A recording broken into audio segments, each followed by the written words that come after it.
So now we're going to our last segment. We've seen two applications of the ethics of neuroscience, that is, ethical issues that arise in neuroscience. And we're going to look at one more. This one, like the last one, involves moral responsibility. But here, the question about moral responsibility is not about lack of control, but about whether people, in particular psychopaths, can appreciate the wrongfulness of their actions. So first, we've got to get a picture of what psychopaths are. And here, a particular example is going to be useful. So we'll listen to a tape of Ted Bundy, an infamous psychopath, talking about one of the murders that he committed.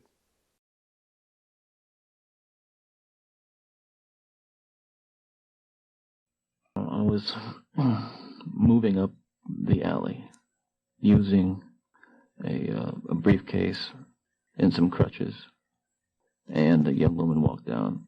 And about halfway down the block, I encountered her and asked her to help me carry the briefcase, which she did, and we walked back up the alley. Basically, when we reached the car, what happened was I knocked her unconscious with the crowbar, and handcuffed her and put her in the the passenger side of the car, and drove away. One of the things that makes it among the things that makes it difficult is that at this point she was quite lucid, talking about things. It's funny, not funny, but it's odd, the kinds of things people say under those circumstances. She had a Spanish test the next day, and she thought that I had taken her to help tutor me for a Spanish test. It's kind of odd. The long and short of it was that I again knocked her unconscious and strangled her. Boy, that was creepy, wasn't it? Obviously, Ted Bundy is very different from you and me. We couldn't do that kind of thing and sleep at night.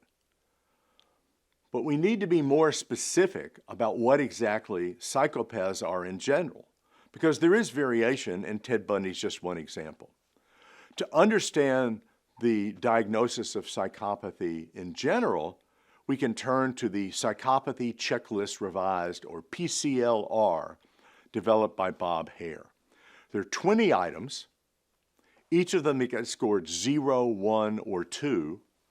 And if your score is 30 or above, then you can be officially diagnosed as a psychopath.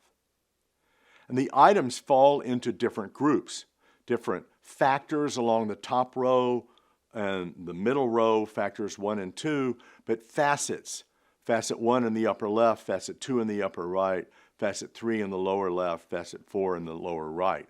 And then there's 2 more items regarding sex. So let's go through them. Glibness and superficial charm. Well, a lot of people who met Ted Bundy said he was a very charming person, right before he killed somebody. Grandiose sense of self-worth. Well, Ted Bundy insisted on acting as his own lawyer because he thought he could do a better job than his real lawyers, even though he didn't have a law degree. Pathological lying and conning and manipulative. Well, remember what he did in the case that he described. He fooled that person into getting into the car with him. Lack of remorse or guilt. Did you hear anything in that tape suggesting remorse or guilt? Shallow affect. He didn't get really very emotional compared to how you or I would. Lack of empathy with his victims? Sure. Failure to accept responsibility. He often blamed other people, or many psychopaths do. In the lifestyle, facet 3, we have need for stimulation. Interestingly, psychopaths take a lot of drugs because they want stimulation, and otherwise they're going to be bored, but they rarely get addicted. That's a mystery. Parasitic lifestyle, they'll live with you as long as you're paying the rent, but you ask them to chip in on the rent and off they go. Lack of realistic long-term goals. Well, sometimes they don't have any goals at all. What are you going to do when you get out? I don't know. Or they have unrealistic goals. What are you going to do when you get out? I'm going to join the NFL and become a linebacker. I remember one prisoner saying that in an interview with us. And Obviously, they weren't, because they were 40 years old already and were serving a 10-year sentence. Impulsivity, they'll just be doing one thing and just switch to another. Leave town, go somewhere else for no apparent reason. Irresponsibility, they don't carry out their responsibilities as parents or as employees or any of that. Facet 4, poor behavior controls. They react to insults and provocations. Early behavior problems, that's 0 to 12. Juvenile delinquency, 12 to 18. And revocation of conditional release is skipping out on bail or parole. Criminal versatility, 6 different types of crimes in different categories. If you just do one type of crime, then you get a very low score on that one. You got to do 6 to get the top score. Sex, again, each of those other facets, the different items within it statistically relate to each other, but these two didn't relate to any of the facets. Promiscuous sexual behavior and many marital relationships. Notice they don't bother getting married often, but marital relationships include civil law marriages, which is living together under certain circumstances for 6 months or more. Okay, so that's what a psychopath is. Now notice it's a big whirlwind of different features, the perfect storm of badness. And how can they not be responsible if they're doing all these horrible things? Well, let's look at the standards of responsibility. The Model Penal Code was passed in the 50s, refined in the 60s, and was extremely popular, at least up until '82 when Hinckley tried to kill Reagan. And it says that a person's not responsible if they lack substantial capacity to appreciate the wrongfulness of their conduct. There are other parts in there. Some of those parts, such as the last clause about conforming conduct to the requirements of the law, most jurisdictions dropped that after Hinckley, but the one in the middle about lacking capacity to appreciate the wrongfulness, and not just criminality or legal wrongfulness, but moral wrongfulness, is still the law of the land in many jurisdictions in the U.S. In Scotland, as recently as 2010, they reformed their criminal justice and had a similar clause. A person's not criminally responsible for an offense if they're unable, by reason of mental disorder, to appreciate the nature or wrongfulness of the conduct. So appreciating wrongfulness seems to be crucial, or the ability to appreciate wrongfulness seems to be crucial for responsibility in many legal jurisdictions.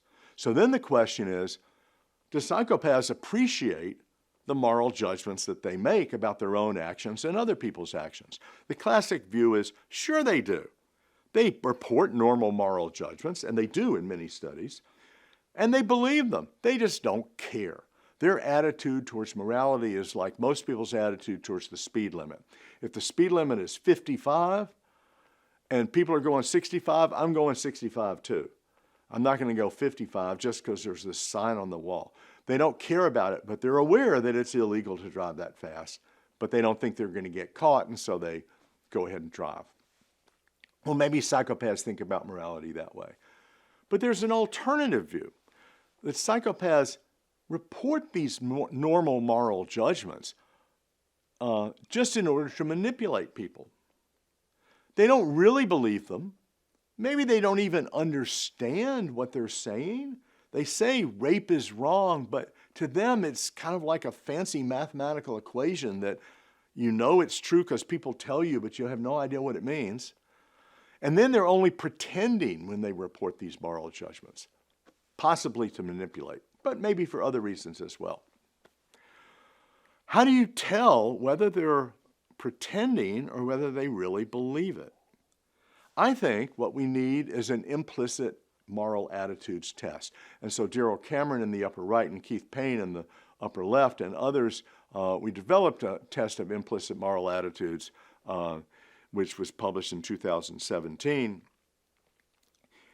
What happens is that you get a prime word for about 100 milliseconds, then you get a target word for about 400 milliseconds, and your only task is ignore the prime word and tell us whether the target word names a kind of action that's morally right or wrong. So one trial might be hunting, baking.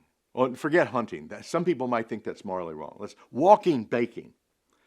And if it's walking, baking, then because it's so fast, many people will show 10%, maybe even more errors. They'll say baking is wrong, even though they don't really think baking is wrong.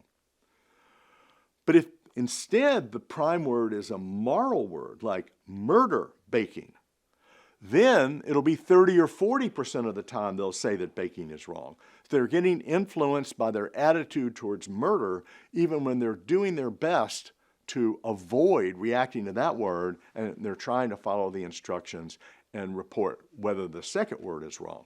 And they'll notice that they made a mistake. So we gave people that test. We gave them the Levinson Self-Report Psychopathy Scale, which is a shorter version of Hare's Psychopathy Checklist. It's much quicker to administer.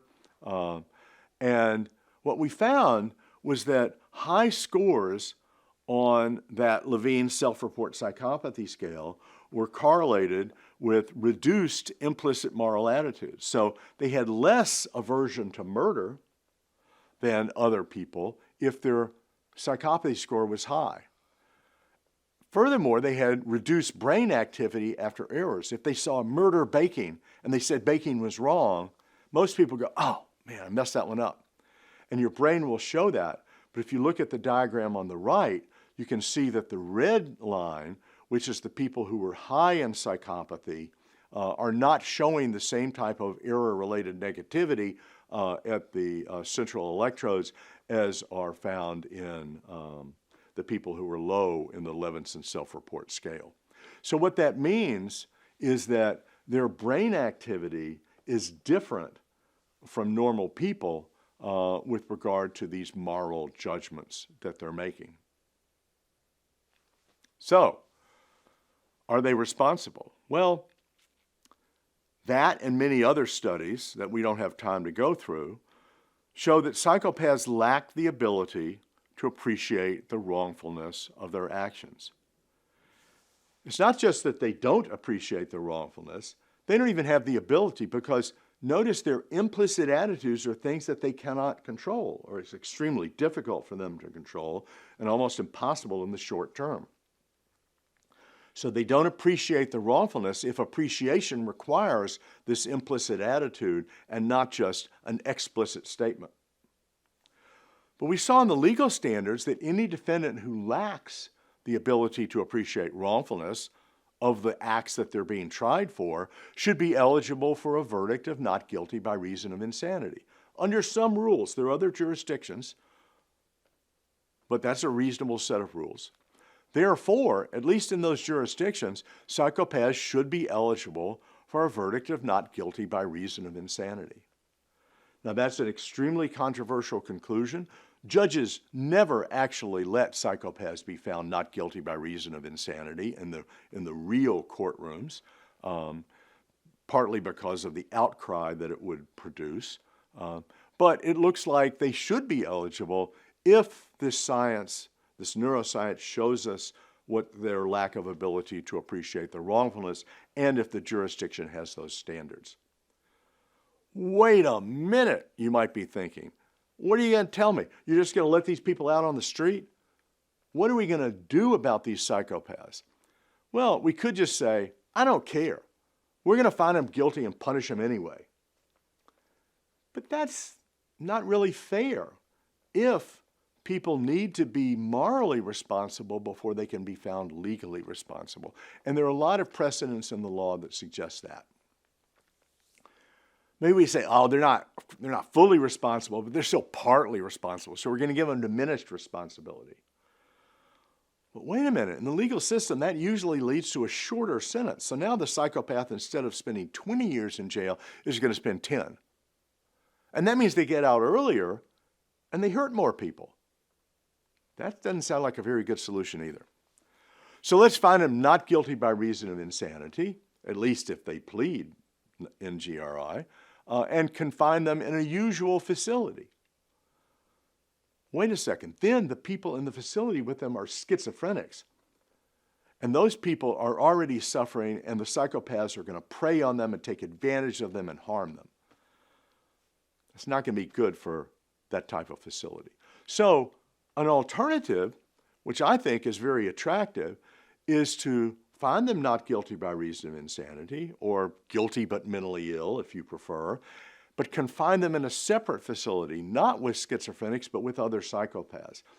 Then they're going to know each other. They're not going to be able to manipulate. They're going to see through each other. The guards will know what they're dealing with and how best to treat them, because psychopaths don't react to certain types of treatment programs, but they do react to others.